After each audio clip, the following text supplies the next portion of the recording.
Vocês já observaram que nós cantamos desejamos nada menos que o céu e não desejo nada menos que o céu?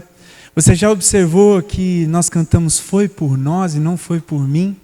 Que nós cantamos nós estamos fascinados, nós nos prostramos e não eu estou fascinado. Você já reparou isso? Nós cantamos isso porque essa é a identidade da nossa igreja. Como o Bill muitas vezes aqui disse, nós não acreditamos mais no avivamento de um rosto de uma pessoa, mas no avivamento que vem da igreja, do coletivo. E é sobre isso que nós vamos falar hoje. Amém? Abra comigo em Gênesis, capítulo 11. Nós vamos ler do versículo 1 ao 8.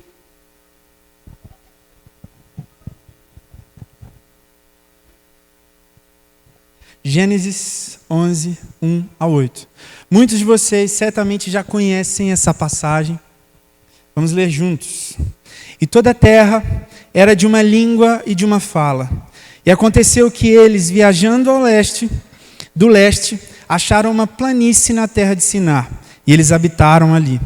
E eles disseram uns aos outros, vamos, façamos tijolos e queimemo-los. E eles tiveram tijolos por pedra e betume por argamassa. E eles disseram, vamos, edifiquemos para nós uma cidade e uma torre, cujo topo possa alcançar o céu. E façamos para nós um monte, para que não sejamos espalhados sobre a face de toda a terra. Versículo 5. E o Senhor desceu para ver a cidade e a torre que os filhos dos homens edificavam. E o Senhor disse, eis que o povo é um, e todos eles têm uma língua, e isto eles começam a fazer. E agora nada lhes será restrito do que eles imaginam fazer. Vamos, desçamos e ali confundamos a língua deles, para que eles não possam entender a fala uns dos outros. Assim o Senhor os espalhou dali sobre a face de toda a terra, e eles deixaram de edificar a cidade. Essa é uma narrativa muito conhecida da Torre de Babel.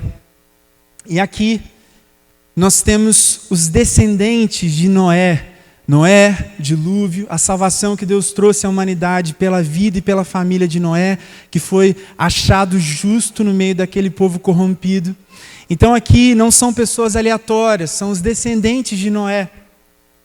E eles resolvem se mudar para Siná, que aqui é um sinônimo para Babilônia, é a mesma região. E nesse lugar eles decidem construir uma torre. E o objetivo dessa torre era alcançar o céu.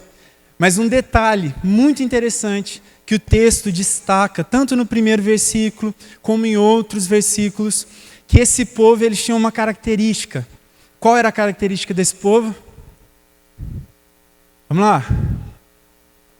Eles tinham uma só língua. Todo mundo entendeu isso? Amém?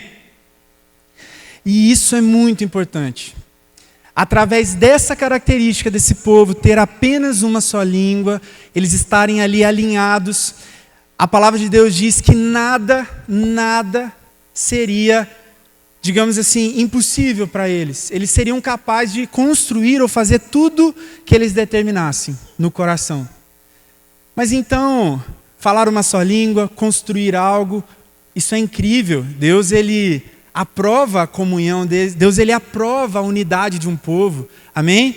A palavra de Deus, em Salmos 131, versículo 1, diz, ó quão bom e quão suave que os irmãos estejam em comunhão.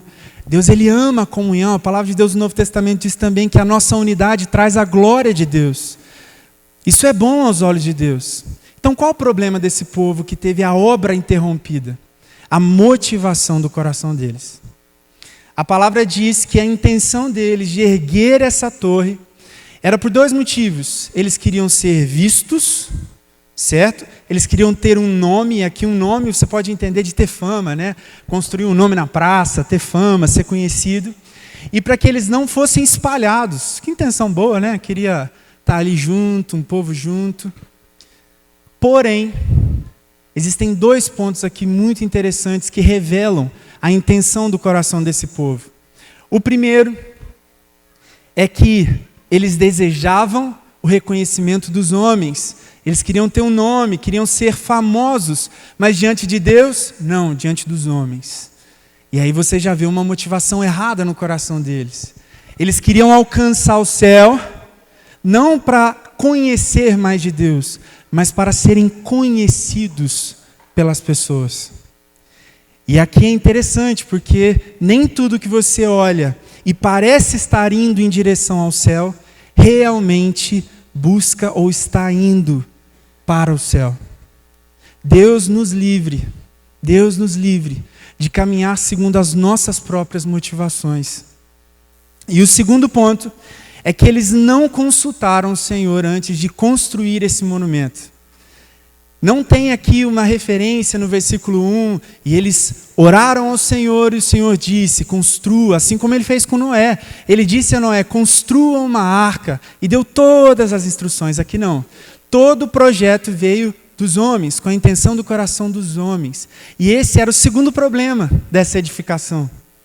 Era o segundo problema que fez com que Deus parasse esse movimento coletivo. E mais uma vez eu oro, Deus nos livre de construir monumentos ou coisas megalomaníacas que Ele não nos pediu.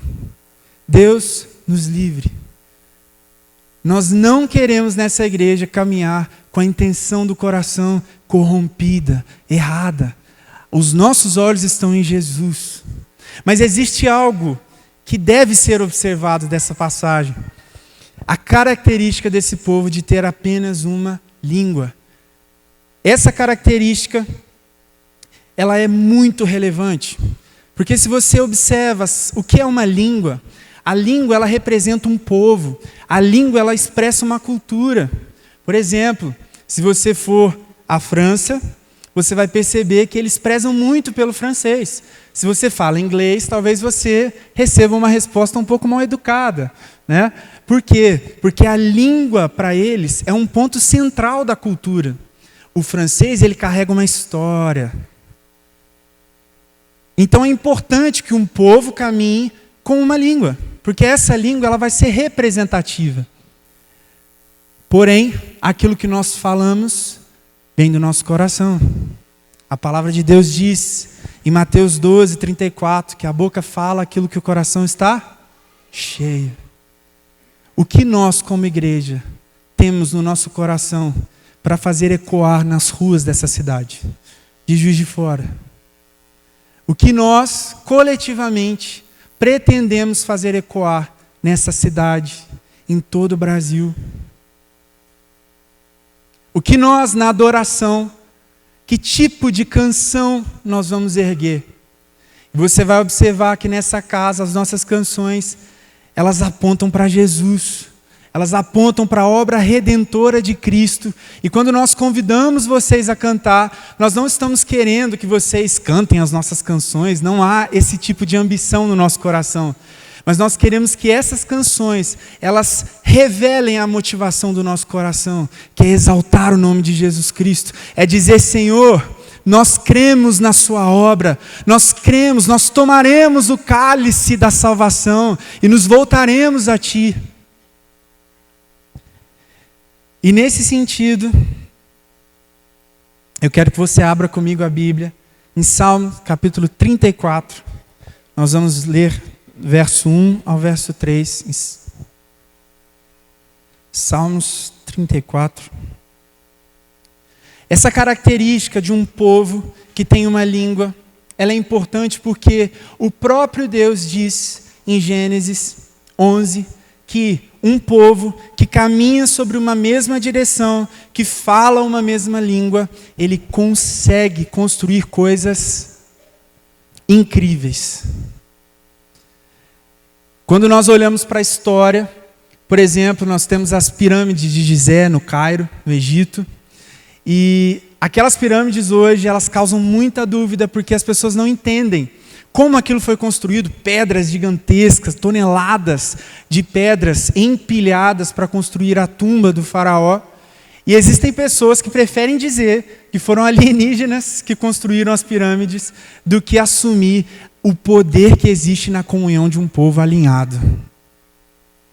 E nessa noite, a nossa intenção é que nós, como igreja, nós caminhamos falando uma mesma língua, centrada em Cristo. Amém? Vamos lá. Salmo 34, versículo 1. Bendirei o Senhor o tempo todo. Os meus lábios sempre o louvarão.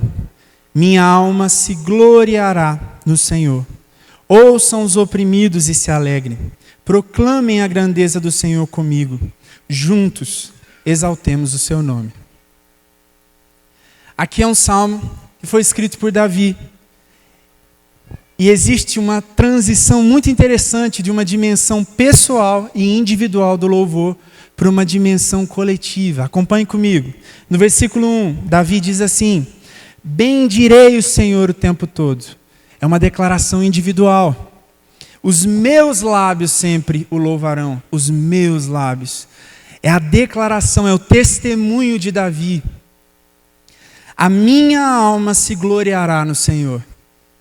E aí, aqui, ele diz um pouco do efeito da declaração individual dele, da declaração de adoração, de louvor. Na segunda parte do versículo 2, ouçam os oprimidos e se alegrem. Olha a consciência de Davi, ouçam os oprimidos e se alegrem. E no versículo 3, ele fala do coletivo. Proclamem a grandeza do Senhor comigo, juntos exaltemos o seu nome. Vocês conseguem identificar a transição de uma declaração, de um testemunho, de uma devoção pessoal para algo que é coletivo? Quando você chega aqui na igreja para adorar ao Senhor, você precisa se lembrar que você não está sozinho.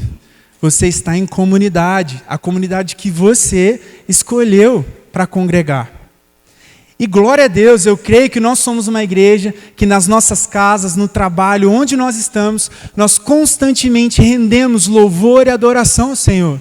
Essa dimensão individual do nosso testemunho, da nossa devoção, eu creio que ela acontece no seu trabalho, aonde você está. Os seus lábios bendizem o Senhor. Amém? Aleluia. Mas quando você vem para a casa de Deus, para a igreja, nós somos a casa de Deus, mas para a igreja, para congregar, você precisa entender que você faz isso junto com o seu irmão. Então nós estamos baseados no nosso testemunho individual. Quando nós cantamos aqui, isso passa pela nossa fé, pelo nosso testemunho, mas nós fazemos isso com alguém. E é interessante porque em alguns momentos, em alguns contextos, você já ouviu, por exemplo, esqueça o irmão que está do seu lado, feche os seus olhos e adore ao Senhor. Eu já ouvi muito isso nas minhas experiências passadas. Mas, na verdade, nós fazemos algo junto. Nós construímos algo junto aqui. Quando nós erguemos as nossas mãos juntos, existe um poder nisso, porque a palavra nos mostrou que um povo com a mesma língua consegue alcançar o objetivo que ele determina. E sabe qual é a nossa diferença do povo de Babel? É que o nosso objetivo foi o próprio Deus que determinou. Ele nos disse para adorá-lo, Ele nos disse para que nós nos entregássemos diante dEle. Então não tem erro. A gente já sabe o que tem que fazer. E a gente sabe que a gente não faz sozinho. E nesse salmo, essa transição, ela é muito interessante, porque historicamente, quando você olha para a igreja, a igreja, por exemplo, no século XV, antes da Reforma Protestante, ela era marcada por um estilo de louvor e adoração que era focado na beleza, na estética. Nós falamos muito isso na nossa escola de adoração. Existia um monge que ele se posicionava na frente da congregação e as pessoas não se envolviam na adoração, no louvor, no período.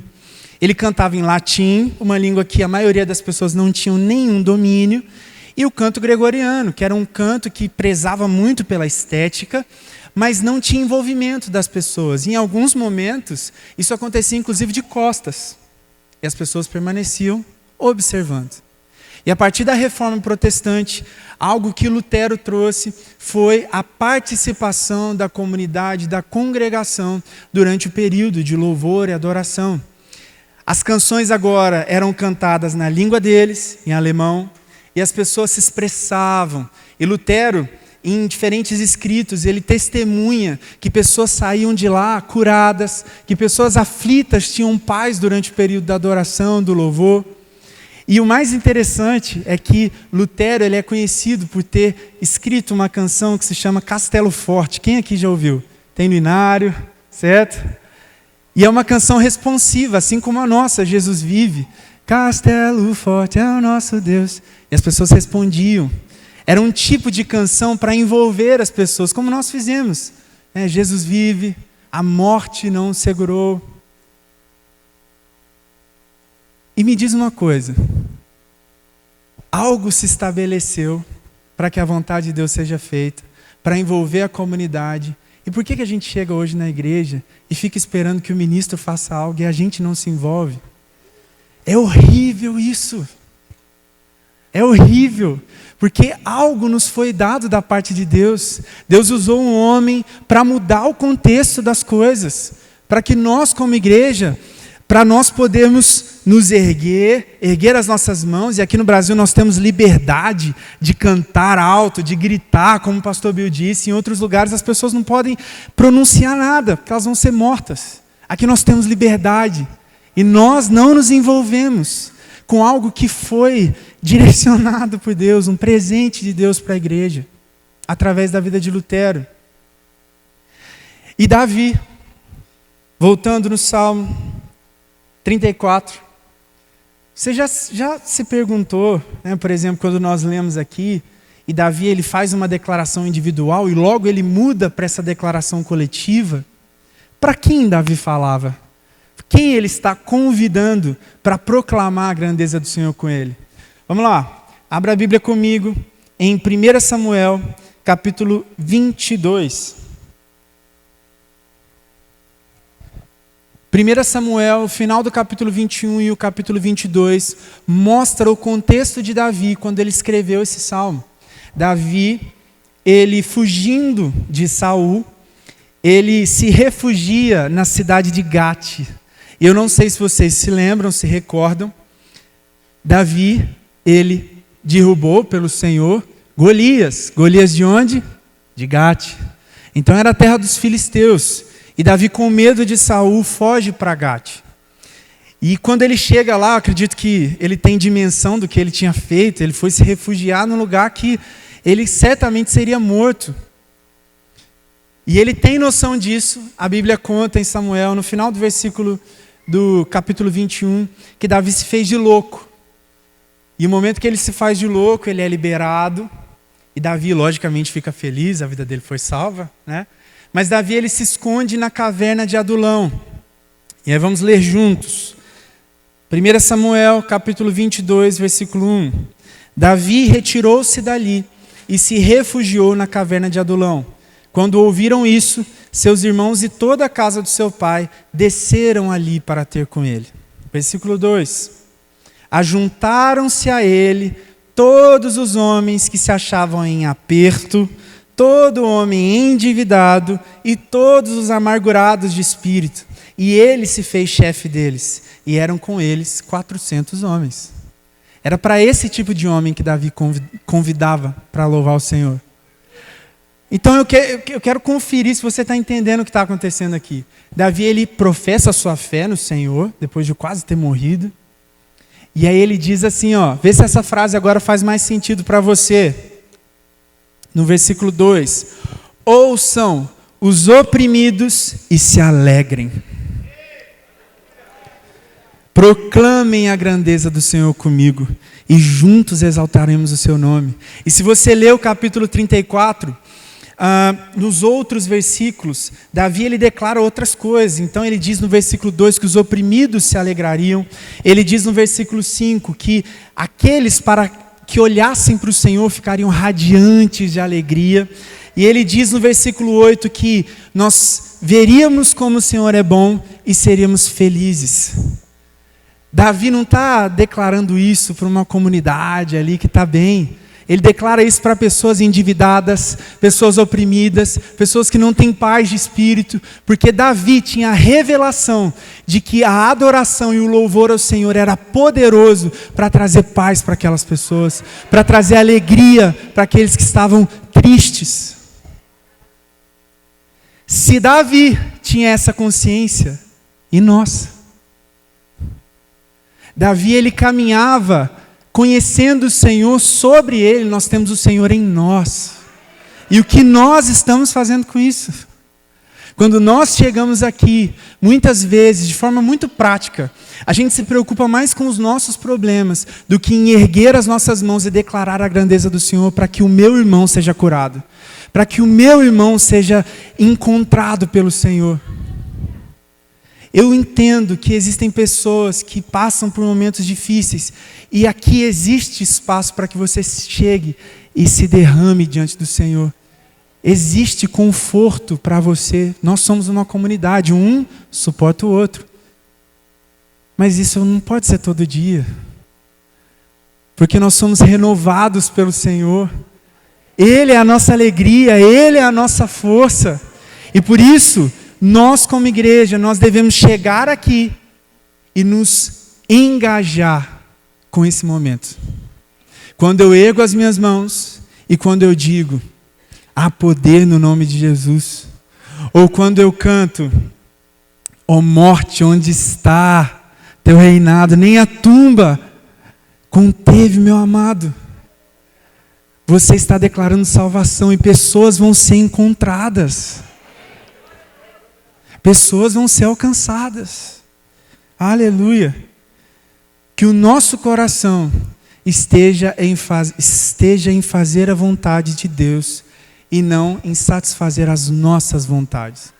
E é interessante que às vezes como cristãos nós erramos muito em querer entender a vontade de Deus para as grandes coisas da nossa vida. E às vezes nós não entendemos a vontade de Deus para algo que é corriqueiro, que é cotidiano. Toda semana você vem para a igreja e você entrega em comunhão, louvor e adoração ao Senhor. Qual é a vontade de Deus a respeito disso? Nós estamos correspondendo à vontade de Deus? Então, pensando nos frutos da nossa adoração congregacional, coletiva, cristocêntrica, nós nos movemos por um propósito coletivo e nós precisamos ter essa consciência. E nós devemos nos dispor para isso, para que a glória de Deus se manifeste. Primeiro, tudo que nós fazemos é para a glória de Deus. O nosso objetivo juntos é para a glória de Deus. Mas nós também fazemos isso para a manutenção da comunidade, para a manutenção, para a edificação da noiva de Cristo. Então, de forma muito prática, observando as instruções de Hebreus 10, o culto na nova aliança, durante o período de louvor, coletivamente, nós precisamos assumir uma postura de disposição, de paciência e de persistência. E como o Bill disse aqui no início, de concentração. Nós precisamos estar focados naquilo que Deus deseja. Tudo bem, Kevin, eu chego na igreja e como assim, como eu sei o que Deus deseja? Deus não falou nada comigo. É o básico, Deus deseja que você se renda a Ele. Essa foi a oração do Bill no início do culto. Deus deseja que o seu coração esteja rendido a Ele. E se você confia o seu coração ao Senhor, você durante o período ergue as suas mãos, você louva ao Senhor, mesmo sem ter uma direção muito grande ou específica, você não imagina o que Deus pode fazer com a sua entrega. Deus pode fazer coisas poderosas. Poderosas. E meu irmão, a igreja que eu conheço, que eu conheci, é uma igreja que durante o período de louvor as pessoas se movem em liberdade, as pessoas entregam palavras de conhecimento, as pessoas oram umas pelas outras, as pessoas se posicionam em autoridade, e é essa igreja que a gente está construindo, para a honra e glória de Deus. Deus nos livre de ser uma igreja que fica dependente do que sai daqui.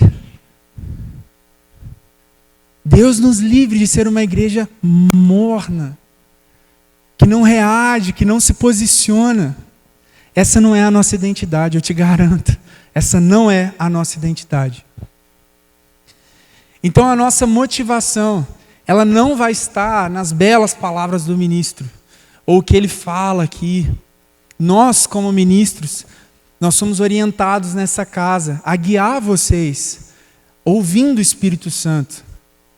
Mas nós não deveríamos precisar fazer isso, sempre. Porque vocês sabem o que precisa ser feito. Nós temos a mesma compreensão, a mesma língua. E esse é o convite que eu faço para vocês hoje. E é interessante que muitas pessoas chegam na igreja e não entendem esse propósito coletivo do louvor e da adoração. E elas olham para a gente, olham para os ministros, e elas ficam esperando algo. E muitas vezes, nós temos muitas pessoas que se posicionam quase como jurados, avaliadores dos ministros. Quase um The Voice aqui. Começa o louvor, a pessoa, vou virar, não vou virar, vou, não vou, gosto, não gosto. Quando o Daniel ministra, que voz de trovão. Quando o Kevin ministra, eu tenho vontade de dormir. Não gosto. Mas, meu querido, se você observa a palavra de Deus, existe beleza na pluralidade do corpo. Você não se move porque você gosta da voz do Daniel ou da Michele. Você se move porque Jesus, que é o centro de tudo, está aqui. E essa é a nossa motivação. Se você for num show, tudo bem. Às vezes você está esperando ali, você admira artisticamente aquele indivíduo. Mas aqui não. O centro da nossa adoração é Jesus. Nós não somos avaliadores. A nossa única avaliação, e isso você precisa observar, porque se um dia nós não fizermos isso, nós precisamos ser orientados. É se Jesus não for o centro do que nós fizermos. Aí sim, a gente precisa ser avaliado. Mas se não, se for só uma preferência, meu querido, renda-se ao Senhor e veja a beleza nas diferenças, na pluralidade. E muitas vezes, coisas que você diz não gostar, são ferramentas para que você seja tocado em lugares que você ainda não foi. E conectando a isso, de nós nos achegarmos aqui, nos apresentarmos, pensando muito nas nossas vontades e não no coletivo. Você já imaginou, nós chamamos Jesus, nós chamamos Deus de nosso Rei, nosso Senhor, amém? Se você leu o livro de Esther, você consegue ter uma ideia de como as pessoas se apresentavam diante de um rei. O rei, ele tinha autoridade. Deus, ele é o nosso amigo. Ele é o nosso amado. Ele é precioso. Mas ele é o nosso Senhor.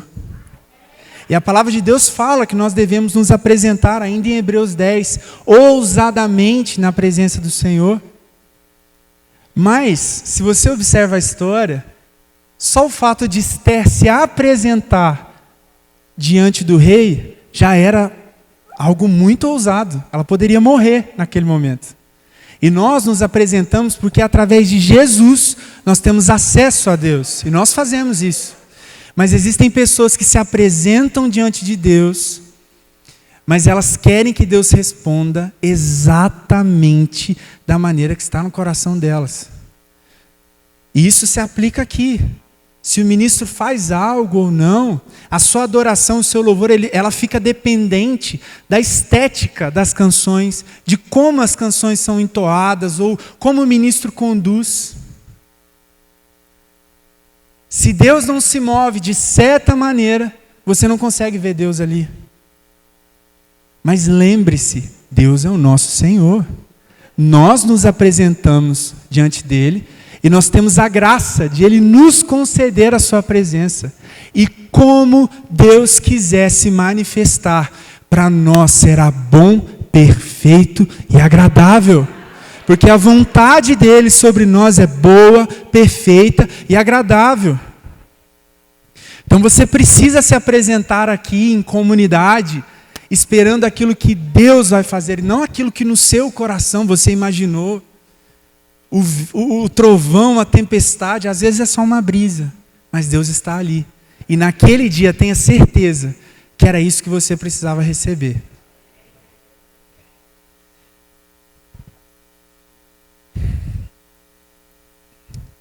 Quando nós, agora ouvindo tudo isso, algo muito importante é que nós, como comunidade, nós nos apresentamos, fazemos tudo junto. Então, atenção, concentração. Nós devemos fugir das distrações. Existem muitas distrações. Muitas distrações. As distrações podem ser sua semana, as distrações podem ser um problema que você tem, as distrações podem ser a parte técnica do louvor aqui, mas nós precisamos estar concentrados. E enquanto eu orava na minha casa, e eu cantava essa canção, Fascinados, eu cantava Tua face brilha como o sol, e aí eu comecei a pensar, nossa, vocês já olharam para o sol? Vocês já pararam na rua num dia, um sol forte? Você já ficou olhando para o sol? Depois que você olha para ele, você consegue ver algo mais? Não. Não. Não. E naquele momento eu comecei a orar, Deus, assim seja. Quando nós nos apresentarmos para louvar o Senhor, para te adorar, quando os nossos olhos se colocarem diante do Senhor, nos segue para todas as outras coisas. Nos segue para tudo que está à nossa volta. E aí você vai perceber que é muito mais fácil do que você acha. Porque Jesus é encantador. Deus é encantador. Ele realmente nos deixa fascinados. Ele realmente nos deixa assim.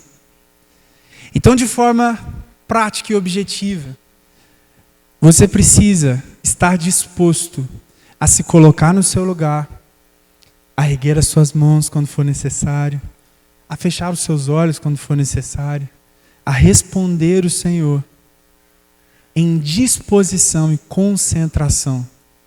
Não porque você está sentindo algo, porque algo sobrenatural aconteceu, mas simplesmente porque você entende o propósito daquilo. Você entende o propósito daquilo. E quando nós fizermos isso como igreja, juntos, assim como o povo, os descendentes de Noé em Babel, nós com a motivação correta no coração, eu acho que a gente não tem dimensão do que Deus fará através dessa igreja, através de nós. Quantos estão entendendo o que eu estou dizendo? Quantos estão dispostos a se posicionar? Aleluia. Daniel, queria chamar o pessoal do louvor e antes disso, queria que vocês colocassem de pé no seu lugar. Me disseram que esse seria um momento de ensino e todo momento de ensino tem a parte prática, certo? E eu acredito que agora no coração de vocês, vocês têm consciência do quanto é importante nós nos movermos juntos, para que Deus seja glorificado através da nossa adoração. Mas existe uma coisa, tem uma coisa mais que eu quero compartilhar com vocês. E eu glorifico a Deus porque, bem no início do culto, o Bill praticamente orou tudo que Deus tinha colocado no meu coração. Há 3 meses atrás, eu e a minha esposa, nós tínhamos acabado de voltar da França. E eu me deparei com algo em Juiz de Fora que antes me incomodava muito. Essa cidade, como vocês sabem, é uma cidade cheia de montanhas e morros, né? E eu vim de Divinópolis. Divinópolis é uma cidade plana.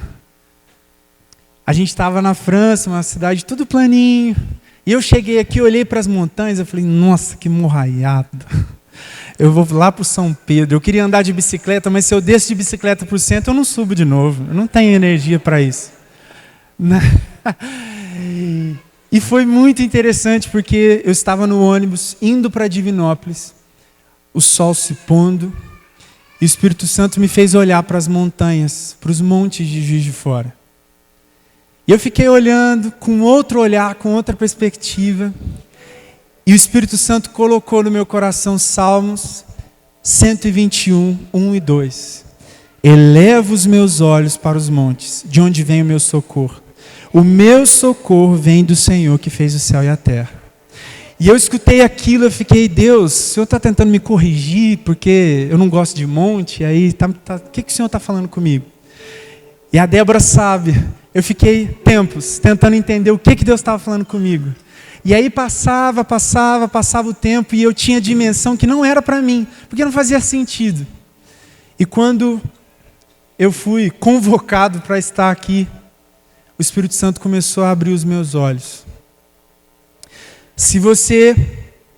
Quando nós lemos esse Salmo 34, na verdade o Salmo 121, do Salmo 120 ao 135, existe uma série de cânticos que são chamados cânticos da subida, ou dos degraus. O povo, quando eles se reuniam em Jerusalém e vinham de outras regiões, eles precisavam subir, porque Jerusalém, como vocês sabem ou não, ela é cercada, ela fica ali, o lugar central, em 3 montes: Monte Moriá, Monte Sinai e o Monte das Oliveiras.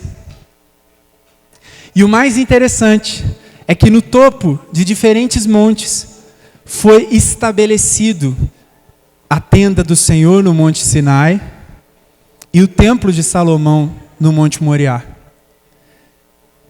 E quando as pessoas cantavam, eu levo os meus olhos para os montes de onde vem meu socorro, elas estavam olhando para onde a presença do Senhor estava. E elas tinham consciência que o Senhor que estava lá era o que elas precisavam. E o Espírito Santo começou a falar no meu coração: Kevin,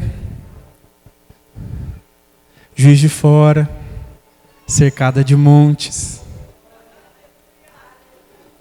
eu estou levantando esse povo para que as pessoas de fora olhem para essa cidade e entendam: Deus se faz presente lá. Quando elas olharem para Juiz de Fora, elas não vão ver a gente, elas vão ver a presença do Senhor. Porque não nos interessa olhar para Salomão que construiu o templo, nos interessa olhar para a presença de Deus que está localizada naquele lugar. Elevo os meus olhos para o monte. Eu quero convidar você, nessa noite, a fazer parte disso. A fazer parte disso, de um povo que se ergue, que se posiciona, porque tem consciência da presença do Senhor. Tem consciência que quando Ele ergue as suas mãos, o reino de Deus se manifesta na cidade. O reino de Deus se manifesta nesse lugar. Pessoas são curadas, pessoas encontram salvação, pessoas encontram redenção no Senhor. Meu querido, faça parte disso. Faça parte disso. Erga suas mãos.